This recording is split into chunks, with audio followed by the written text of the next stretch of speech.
Empezado con esto. That is my poor Spanish trying to say starting with this. We are in Hispanic Heritage Month. Today, Peyton Furtado put together a look at what the month means and how it's been affected by the coronavirus pandemic. Take a look.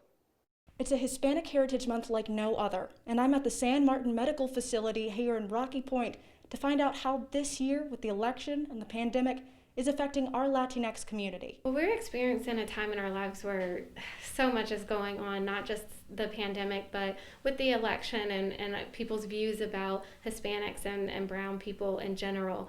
And I think that this is a time where we need to celebrate our differences more than we ever have before. Every September 15th through October 15th, Americans celebrate the histories, cultures, and contributions of Latinx people.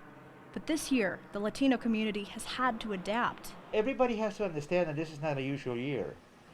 This is not, like any other year. We have a pandemic going on, so changes have to be made. Dr. Ricardo Valdivia owns San Martin Medical, a facility that serves a great deal of Latinx patients, some without health insurance.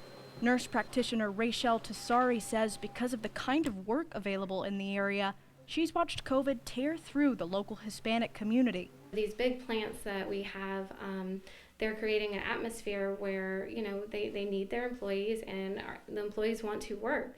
And so when they're in those close quarters in the beginning of the pandemic, we unfortunately, as a result of that, saw a lot of patients who were diagnosed with COVID. Under the circumstances, it can be dangerous to gather in large groups and celebrate without masks.